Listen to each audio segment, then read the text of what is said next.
Hi, ನನ್ನ ಹೆಸರು ಸಂದೀಪ್ ಹುಲಿ, ಅಡ್ವೊಕೇಟ್, ಕಲಬುರಗಿ ಸಿಟಿ, ಕರ್ನಾಟಕ. ನಾನಿವತ್ತೇನು ಹೇಳೋಕ್ಕೆ ಇಷ್ಟಪಡ್ತೀನಿ ಅಂದ್ರೆ ತಮ್ಮೆಲ್ರಿಗೂ, ನಾನು ಸುಮಾರು ಮಾರ್ಚ್ 2025 ಇದೇ ವರ್ಷ ಈ ಒಂದು ಫ್ಲ್ಯಾಟ್ ನಾನು ಪರ್ಚೇಸ್ ಮಾಡಿದಾಗ ಏನದ, ಅವರು ಅಪಾರ್ಟ್ಮೆಂಟ್ನವ್ರು ನಂಗೆ ಫ್ಲ್ಯಾಟ್ ಹ್ಯಾಂಡ್ ಓವರ್ ಮಾಡಿದ್ರು. ಹ್ಯಾಂಡ್ ಓವರ್ ಮಾಡಿದ ಮೇಲೆ ಇದರದ್ದು ಸ್ಕ್ವೇರ್ ಫೀಟ್ ಇರೋದು 1821 ಸ್ಕ್ವೇರ್ ಫೀಟ್ ಇರೋದು. ಅದಾದಮೇಲೆ ನಾನು ನಂದು ರಿಜಿಸ್ಟ್ರೇಷನ್ ಎಲ್ಲ ಮುಗಿದ ಮೇಲೆ ಇಂಟೀರಿಯರ್ ಪರ್ಪೋಸ್ ನಾನು ಫೈಂಡ್ ಔಟ್ ಮಾಡಿದೆ. ನಮ್ಮ ಕಲಬುರಗಿ ಸಿಟಿದಾಗೂ ಫರ್ನಿಚರ್ಸ್ ಕಾರ್ಪೆಂಟರ್ಸ್ ಅವರಿಗೆಲ್ಲ ಅಪ್ರೋಚ್ ಆದೆ. ಎಲ್ಲರೂ ಎಸ್ಟಿಮೇಟ್ ನಿಯರ್ ಅಬೌಟ್ ಈ OSM ಕಡೆಯಿಂದ ನಾನು ಏನು ಮಾಡಿಸಿದ್ದೀನಿ ಅದೇ ಬರ್ತಾಯಿತ್ತು. ನಂತರ ನಾನು 3-4 ಜನ ಕಾರ್ಪೆಂಟ್ರಿಗೆ ಅಪ್ರೋಚ್ ಆದಮೇಲೆ ಅವರೆಲ್ಲ ಬಂದು ನೋಡೋರು. ಆದಮೇಲೆ ಪ್ಲೈ ಬಗ್ಗೆ ಕೇಳೋರು. ಪ್ಲೈ ನಾನು ಅವ್ರಿಗೆ ಟ್ರೋಜನ್ ಅಥವಾ ಸೆಂಚುರಿ ಅಂತ ಹೇಳಿದ್ರೆ ಅವರೆಲ್ಲ ಹಿಂದಕ್ಕೆ ಸರಿಯೋರು. ಅಂದರೆ ಅವ್ರು ಯಾವುದೋ ಒಂದು ಲೋಕಲ್ ಆರ್ಡಿನರಿ ಪ್ಲೈ ಯೂಸ್ ಮಾಡ್ಬೋದು, ಮೇ ಬಿ ಗೊತ್ತಿಲ್ಲ. ಬಟ್ ಅದಾದಮೇಲೆ ನಾನೇನು ವಿಚಾರ ಮಾಡಿದೆ, ನಾನು ಯೂಟ್ಯೂಬ್ನಲ್ಲಿ ಸರ್ಚ್ ಮಾಡಿದೆ ಮತ್ತು ಇನ್ಸ್ಟಾಗ್ರಾಮ್ನಲ್ಲಿ ಸರ್ಚ್ ಮಾಡಿದೆ ಬೆಸ್ಟ್ ಇಂಟೀರಿಯರ್ ಪರ್ಪೋಸ್ ಅಂಥೇಳಿ. ಒಂದು 3-4 ಸೈಟ್ಸ್ ಬಂದು, ಆ 3-4 ಸೈಟ್ಸಲ್ಲಿ ನನಗೆ ಚೆನ್ನಾಗಿ ಕಾಣಿಸಿರೋದಂದರೆ OSM ಎಲ್ಲಿಂದು ಅಂತ ವಿಚಾರ ಮಾಡಿದೆ ನಾನು. ನಂತರ ನನಗೆ ಗೊತ್ತಾಗಿದ್ದು ಮೂಲತಃ ಹೈದ್ರಾಬಾದ್ದು ಅಂಥೇಳಿ. ಆಮೇಲೆ ನಾನು ಇನ್ಸ್ಟಾನಲ್ಲಿ ಮತ್ತು ಯೂಟ್ಯೂಬ್ನಲ್ಲಿ ನಾನು ಸರ್ಚ್ ಮಾಡಿದಾಗ ನಂಗೆ ನಂಬರ್ ಸಿಕ್ತು. ಆ ನಂಬರ್ ಮೇಲೆ ಅವ್ರಿಗೆ ಕಾಂಟ್ಯಾಕ್ಟ್ ಮಾಡಿದಾಗ ಅವ್ರು ಹೇಳಿದ್ರು, ಸರ್ ನೀವು ಅವ್ರು ಹಿಂದಿದಲ್ಲಿ ಹೇಳಿದ್ರು, ಸರ್ आप हैदराबाद आने का नको, हमारा ब्रांच आपके कलबुर्गी में है, MRMs के सामने हमारा ऑफिस है.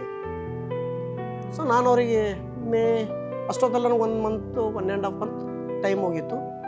ಮೇನಲ್ಲಿ ನಾನು ಅವರಿಗೆ ಅಪ್ರೋಚ್ ಆದೆ. ಅವ್ರ ಆಫೀಸಿಗೆ ಹೋದವರೆಲ್ಲ ಸ್ಟಾಫ್ ಇದ್ದರು. ಅವ್ರ ಜೊತೆ ಡಿಸ್ಕಸ್ ಮಾಡಿದಾಗ ಅವರು ನಮ್ಮ ಮ್ಯಾನೇಜರ್ ಈ ರೀತಿ ಬರ್ತಾರೆ, MD ಏನೋ ಅಂತ ಹೇಳಿದ್ರು. ಮೇ ಬಿ ಅವ್ರ ಹೆಸರು ಸಲ್ಮಾನ್ ಅಂಥೇಳಿ. ಅವರು ಗುಲ್ಬರ್ಗ ಲೋಕಲ್ದವರೇ, ಬಟ್ ಅವ್ರು ಮುಂಚೆ ಹೈದ್ರಾಬಾದಲ್ಲಿ ಏನೋ ಮಾಡ್ತಿದ್ರಂತ. ಈ ಗುಲ್ಬರ್ಗ ಸೈಟ್ ಆದಮೇಲೆ ಇಲ್ಲಿ ಗುಲ್ಬರ್ಗದಲ್ಲಿ ಯಾವುದೋ ಒಂದು ಸೈಟ್ ಕಂಪ್ಲೀಟ್ ಮಾಡಿದರು. ನಾನು ಅದನ್ನು ವಿಸಿಟ್ ಕೊಟ್ಟೆ. ಚೆನ್ನಾಗಿ ಅನಿಸ್ತು. ಚೆನ್ನಾಗಾದ್ಮೇಲೆ ಒಂದು ವೀಕ್ ಟೈಮ್ ತೊಗೊಂಡೆ ಅವ್ರ ಜೊತೆ. ಅವರಂದರು, ಸರಿ ಸರ್ ನೀವು ವಿಚಾರ ಮಾಡ್ಕೊಂಡು ಬನ್ನಿ, ಏನು ಅರ್ಜೆಂಟ್ ಇಲ್ಲ ಅಂದರು. ಮತ್ತು ಅದಾದಮೇಲೆ ನಾನು ಜೂನಲ್ಲಿ ಮತ್ತೆ ಅವ್ರಿಗೆ ಕಾಂಟ್ಯಾಕ್ಟ್ ಮಾಡಿದೆ. ಅಂದಾಗ ಅವರು ಆಯ್ತು ಸರ್ ನಿಮ್ಮ ಸೈಟ್ ವಿಸಿಟ್ ಕೊಡ್ತೀನಿ ಅಂತ ಸೈಟ್ ವಿಸಿಟ್ ಬಂದರು. ಅವ್ರ ಟೆಕ್ನಿಷಿಯನ್ಸ್ ಬಂದರು, ಅವ್ರ ಜೊತೆ ಆರ್ಕಿಟೆಕ್ಚರ್ ಬಂದರು. ಎಲ್ಲರೂ ಮೆಜರ್ಮೆಂಟ್ ಅದು ನೋಡಿಬಿಟ್ಟು ಸುಮಾರು ಒಂದು 15 ಡೇಸ್ ಟೈಮ್ ತೊಗೊಂಡ್ರು. 3D ಮತ್ತು 2D. ಆ 2D 3D ಅವ್ರೇನದ ತೆಗೆದ ಮೇಲೆ ನಮ್ಗೆ ಇಷ್ಟ ಆಯಿತು.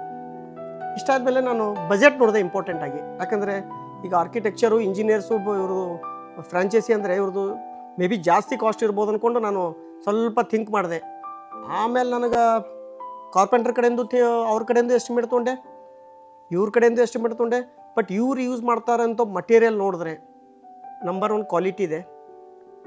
ಇದ್ರ ಮೇಲೆ ನಾನು ಕಾರ್ಪೆಂಟ್ರಿಗೆ ಇವರಿಗೆ ಒಂದು ಟ್ಯಾಲಿ ಮಾಡಿ ನೋಡಿದಾಗ ಇದೂ ಓಕೆ ಅನ್ನಿಸ್ತು. ಅವ್ರ ರೇಂಜಿಗೆ ನನಗೆ ನಿಯರೆಸ್ಟ್ ಬಂತು. ಅಂದರೆ ಸುಮಾರು ನಂದು ಅರೌಂಡ್ ಎಸ್ಟಿಮೇಟ್ ನಾನು 17-18 ಅಂತ ಅಂದ್ಕೊಂಡಿದ್ದೆ ಇವ್ರದ್ದು ಇದ್ರ ಮೇಲೆ. ಬಟ್ ಇವರು ಅದಕ್ಕಿಂತಲೂ ಕಮ್ಮಿ ಬಜೆಟಲ್ಲಿ ಮಾಡಿದ್ರು ನಮಗೆ. ಅದು ತುಂಬ ಸಂತೋಷವಂತ ಸುದ್ದಿ. ಯಾಕೆಂದರೆ ನಾನು ಅಂದ್ಕೊಂಡೆ ಮೇ ಬಿ 18-19 ಹೋಗಬಹುದು ನನ್ನ ಈ ಸ್ಕ್ವೇರ್ ಫೀಟಿಗೆ, ಈ ಆಗಿರೋಂಥ ಮನೆ ಇಂಟೀರಿಯರ್ಗೆ. ಆಮೇಲೆ ಅವರು ಎಸ್ಟಿಮೇಟ್ ಕೊಟ್ಟರು. ಎಸ್ಟಿಮೇಟ್ ನನಗೆ 13 ಲಕ್ಷ ಚಿಲ್ಲರೆ ಕೊಟ್ಟರು. ಕೊಟ್ಟ ಮೇಲೆ ನಾನು ಇಂಟೀರಿಯರಲ್ಲಿ ಸ್ವಲ್ಪ ಮತ್ತೆ ಚೇಂಜಸ್ ಮಾಡಿದೆ. 3D ಆದಮೇಲೂ ನಾನು 3D ಆದಮೇಲೂ ಅವ್ರೇನೂ ಬೇಸರ ಪಡ್ಕೊಳ್ಳಿಲ್ಲ. ಆಮೇಲೆ ಏನು ಮಾಡಿದ್ರು, ಆಯ್ತು ಸರಿ ಸರ್ ಅಂದರು. ಅಂದಮೇಲೆ ಮತ್ತೆ ಅದಕ್ಕೆ 3Dನಲ್ಲಿ ಮತ್ತೆ ಚೇಂಜ್ ಮಾಡಿದ್ರು. 2 ಡೇಸ್ ಟೈಮ್ ತೊಗೊಂಡ್ಬಿಟ್ಟು.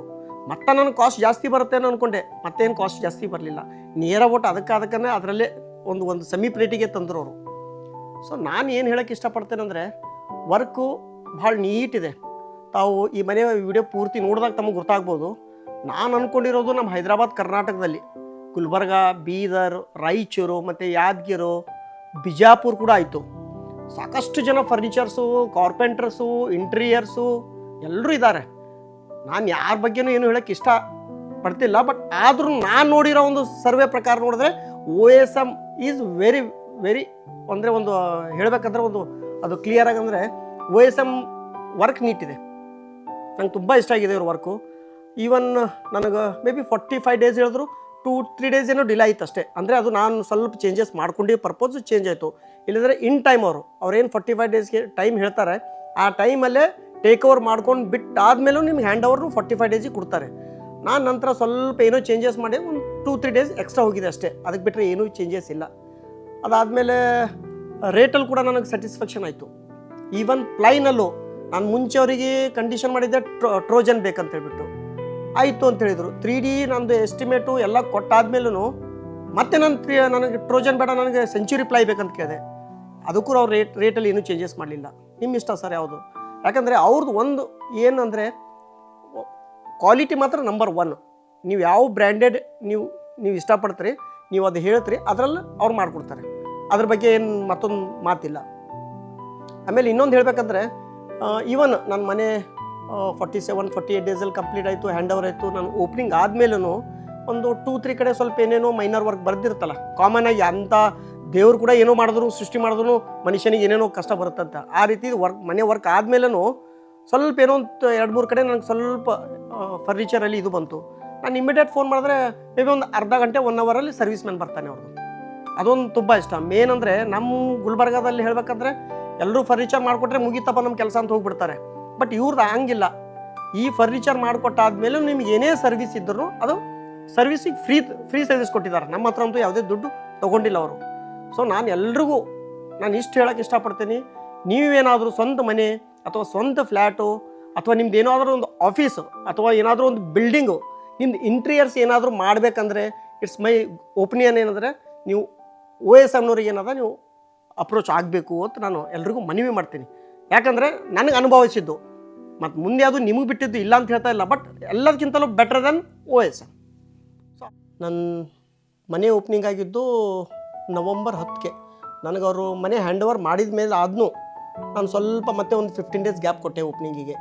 ಯಾಕಂದರೆ ನನಗೆ ಇಂಟೀರಿಯರು ತುಂಬ ಇಷ್ಟ ಆಗಿತ್ತು. ಸೊ ಈ ಇಂಟೀರಿಯರ್ ಇಷ್ಟ ಆದಮೇಲೂ ಮತ್ತೆ ಇದಕ್ಕೆ ಏನಾದರೂ ಇನ್ನು ಸೋಫಾನಲ್ಲಾಯಿತು, ಡೈನಿಂಗಲ್ಲಾಯಿತು, ಇದರಲ್ಲಿ ಏನಾದರೂ ಚೇಂಜಸ್ ಮಾಡ್ಬೋದೇನೋ ಅಂತ ಅಂದ್ಕೊಂಡ್ಬಿಟ್ಟು ಒಂದು 15 ಡೇಸ್ ನಾನು ಗ್ಯಾಪ್ ಕೊಟ್ಟಾಗ ನನಗೆ ಬೆಸ್ಟ್ ಅಡ್ವೈಸ್ ಮಾಡಿದ್ದು ಸಲ್ಮಾನ್ ಸರ್ ಮತ್ತು ಅವ್ರ ಬ್ರದರು ಮೇ ಬಿ ಸಾದಿಕ್ ಅಂತ ಇರ್ಬೋದು ಅವ್ರ ನೇಮು. ಅವ್ರು ಇನ್ನೂ ಈ ಸೋಫಾ ಬಗ್ಗೆ ಆಯಿತು, ಡೈನಿಂಗು ನಾನು ರೆಡಿಮೇಡ್ ಹೇಳಿದ್ದೆ. ಅವ್ರು ಸಜೆಸ್ಟ್ ಮಾಡಿದ್ರು ಡೈನಿಂಗ್ ರೆಡಿಮೇಡ್ ಬೇಡ ಸರ್, ನಮ್ಮ ಕಡೆಯಿಂದ ಮಾಡ್ತೇವೆ, ನಿಮ್ಮ ಮಾರ್ಕೆಟಲ್ಲಿ ಆ ರೀತಿ ಎಲ್ಲೂ ಸಿಗಲ್ಲ ಅಂತೇಳಿ. ಹೌದು, ನಂಗೆ ಏನೋ ಒಂಥರ ಅವ್ರು ಏನೋ ಹೇಳ್ತಾ ಇರ್ಬೋದು ಅಂದ್ಕೊಂಡು ನಾನು ಸುಮ್ಮನೆ ಕೂತೆ. ಆಮೇಲೆ ಹ್ಞೂ ಅಂತ ಒಪ್ಕೊಂಡೆ, ಆರ್ಡ್ರ್ ಕೊಟ್ಟೆ. ಅವರು ಇಲ್ಲೇ ಅವರು ಇದರಲ್ಲೇ ಅವರೇ ಖುದ್ದಾಗಿ ಅವ್ರ ಕಂಪ್ನಿ ಕಡೆಯಿಂದ ರೆಡಿ ಮಾಡಿಸಿದ್ರು. ಅದು ರೆಡಿ ಆದಮೇಲೆ ನನ್ನ ಮನೆ ಓಪನಿಂಗ್ ಬಂದಾಗ ಎಲ್ಲರೂ ನೋಡೋರು ಏನಂದರೆ ಡೈನಿಂಗ್ ಟೇಬಲ್ ಎಲ್ಲಿ ತೊಗೊಂಡಿದ್ದೀರಾ ಅಂತ. ಬಟ್ ಆ ಡೈನಿಂಗ್ ಟೇಬಲ್ ಎಲ್ಲೂ ಮಾರ್ಕೆಟಲ್ಲಿ ಅವೈಲೇಬಲ್ ಇಲ್ಲ ಅಂತ ಹೇಳ್ತಿದ್ದೆ. ಬಿಕಾಸ್ ಆಫ್ ಅದು ಓನಾಗಿ ಅವರು ರೆಡಿ ಮಾಡಿರೋಂಥದ್ದು. ಸೊ ಅದಕ್ಕೆ ಈ ಒಂದು ಇಂಟೀರಿಯರಿಗೆ ನಾನಾಯಿತು, ನನ್ನ ವೈಫ್ನ ಅಡ್ವೊಕೇಟು ರೂಪಾ ಹುಲಿ ಅಂತ ಹೇಳ್ಬಿಟ್ಟು. ಇವನ್ ನನ್ನ ಮಗನ ಬೆಡ್ರೂಮ್ ತಾವೆಲ್ಲ ನೋಡಿರ್ಬೋದು. ಒಬ್ಬನೇ ಮಗ ನನಗೆ ರಿಷಿ ಹುಲಿ ಅಂತ ಹೇಳ್ಬಿಟ್ಟು. ನನ್ನ ವೈಫು, ನನ್ನ ಮಗ ಈ ಇಂಟೀರಿಯರಿಗೆ ನಾವು ಸ್ಯಾಟಿಸ್ಫ್ಯಾಕ್ಷನ್ ಇದ್ದೆವು. ನಾನು ಕೋರ್ಟಿಂದ ಮನೆಗೆ ಬಂದ ಮೇಲೆ ನಾನು ಸುಮಾರು ಒಂದು 2 ಅವರ್ಸ್ ಆದರೂ ನಾನು ಈ ಮನೆಯಲ್ಲಿ ಟೈಮ್ ಸ್ಪೆಂಡ್ ಮಾಡ್ತೇನೆ, ಬೇಗ ಹೋಗಲ್ಲ. ಯಾಕಂದರೆ ಈ ಇಂಟೀರಿಯರ್ ಅಷ್ಟು ನಾನು ಎಂಜಾಯ್ಮೆಂಟ್ ತೊಗೊಳ್ತಾ ಇರೋದು, ಅಷ್ಟು ನೀಟಾಗಿ ವರ್ಕ್ ಆಗಿದೆ. ಸೊ ನನ್ನ ಪರವಾಗಿ ಮತ್ತು ನನ್ನ ಫ್ರೆಂಡ್ಸ್ ಪರವಾಗೂ ನಾನು ಹೇಳೋಕ್ಕೆ ಇಷ್ಟಪಡ್ತೇನೆ ಸಲ್ಮಾನ್ ಸರಿಗೆ ಮತ್ತು ಸಾದಿಕ್ ಸರ್ಗೆ ಥ್ಯಾಂಕ್ಸ್ ಟು OSM ಅಂತ ಹೇಳ್ಬಿಟ್ಟು. ಯಾಕಂದರೆ ನೋಡಿ, ಇದೊಂದು ಅಪಾರ್ಚುನಿಟಿ. ನಾವು ಮುಂಚೆ ಹೋದರೆ ಹೈದ್ರಾಬಾದ್ಗೆ ಹೋಗಬೇಕಾಗಿತ್ತು, ಬಟ್ ಇವಾಗ ನೆಸೆಸಿಟಿ ಇಲ್ಲ. ಅವ್ರ ಆಫೀಸ್ ಇಲ್ಲೇ ಗುಲ್ಬರ್ಗಾದಲ್ಲೇ MRMC ಅಪೋಸಿಟ್ ಇರೋದು ಅವ್ರ ಆಫೀಸು, ಸ್ವಂತ ಆಫೀಸು. ಆಮೇಲೆ ಕೆಲವೊಬ್ರು ಥಿಂಕ್ ಮಾಡ್ತಾರೆ, ಏನಪ್ಪ ಅವ್ರು ಹೈದ್ರಾಬಾದ್ನವರು, ನಾನು ಅವ್ರಿಗೆ ಅಡ್ವಾನ್ಸಾಗಿ ಏನಾದರೂ ಕೊಟ್ಟರೆ ಅವರು ಕರೆಕ್ಟಾಗಿದ್ದಾರಲ್ಲ ಅಂತ. ಅದ್ರ ಬಗ್ಗೆ ನೋ ಇಶ್ಯೂ. ಅವರು ಮೂಲತಃ ಕಲಬುರ್ಗಿದವ್ರೆ. ಅಂದರೆ ಅವರು ಸಲ್ಮಾನ್ ಸರ್ ಆಗಲಿ, ಸಾದಿಕ್ ಸರ್ ಆಗಲಿ, ಅವ್ರು ಕಲಬುರ್ಗಿ ಲೋಕಲ್ ಅವನವರೇ. ಬಟ್ ಅವ್ರು ಮುಂಚೆ ಸ್ಟಾರ್ಟ್ ಮಾಡಿದ್ದು 15 years and 20 years back. May be ಅವ್ರಿಗೆ ಹೈದ್ರಾಬಾದ್ನಲ್ಲಿ ಸೆಟ್ಲ್ ಆಗಿದ್ದರು. ಆಮೇಲೆ ನಮ್ಮ ಕಲಬುರ್ಗಿ ಜನತೆಗೆ ಏನದ, ಇಲ್ಲೆಲ್ಲ ಫರ್ನಿಚರ್ ಮಾಡೋದು ನೋಡಿಬಿಟ್ಟು, ಇಲ್ಲಿಂದ ಕಾರ್ಪೆಂಟರ್ಸ್ ವರ್ಕ್ ನೋಡಿಬಿಟ್ಟು ಅವರು ಖುದ್ದಾಗಿ ತಾವೇ ನಮ್ಮ ನೇಟಿವ್ ಪ್ಲೇಸ್ನಲ್ಲೂ ನಮ್ದು ಇರಲಿ ಒಂದು ಅಂತೇಳಿ ಅವ್ರು ಖುದ್ದಾಗಿ ಓಪನ್ ಮಾಡಿದ್ದಿಲ್ಲಿ. ಸೊ ಅದ್ರ ಬಗ್ಗೆ ಯಾರೂ ಚಿಂತೆ ಮಾಡೋ ಅವಶ್ಯಕತೆ ಇಲ್ಲ. ಆಮೇಲೆ ನಾನು ಹೇಳೋದಕ್ಕಿಂತಲೂ ತಾವು ಅವ್ರ ಆಫೀಸಿಗೆ ಹೋಗಿ ಅಥವಾ ಅವ್ರ ಜೊತೆ ವಿಸಿಟ್ ಕೊಟ್ಟು ಅವ್ರ ಜೊತೆ ತಾವು ಚರ್ಚೆ ಮಾಡಿದಾಗ, ಅವ್ರ ವರ್ಕ್ ನೋಡಿದಾಗ ಅದು ತಮಗೂ ಒಂದು ರಿಯಾಲಿಟಿ ಗೊತ್ತಾಗುತ್ತೆ. ಈಗ ನಾನಂತೂ ರಿಯಾಲಿಟಿ ನೋಡಿದ ಮೇಲೆ ನಾನು ಈ ಬೈಟ್ ಕೊಡ್ತಾ ಇರೋದು. So once again thanks to Salman sir and Sadiq sir and thanks to all staffs of OSM. Rishi, ನೀನು ಒಂದು ಕ್ವಶನ್ ಕೇಳಬೇಕು. ನಿನ್ನ ಬೆಡ್ರೂಮ್ ಹೆಂಗಾಗ್ಯದ? ಚೆನ್ನಾಗ್ಯದ. ಓ ಸೂಪರ್ ಆಗ್ಯದ. ನಿಂಗೆ ಇಷ್ಟ ಆಗ್ಯದ? ಯಾರು ಮಾಡ್ಯಾರ ನಿಂದು ಇಂಟೀರಿಯರು? OSM. ಮತ್ತು OSMನವ್ರಿಗೆ ಏನು ಹೇಳ್ಬೇಕಂತ ಇಷ್ಟಪಡ್ತಿ? ಅಲ್ಲಿ ಹೇಳ್ಬೇಕು. ಏನು ಹೇಳ್ಬೇಕಂತ ಇಷ್ಟಪಡ್ತಿ? Thank you OSM. Thank you OSM.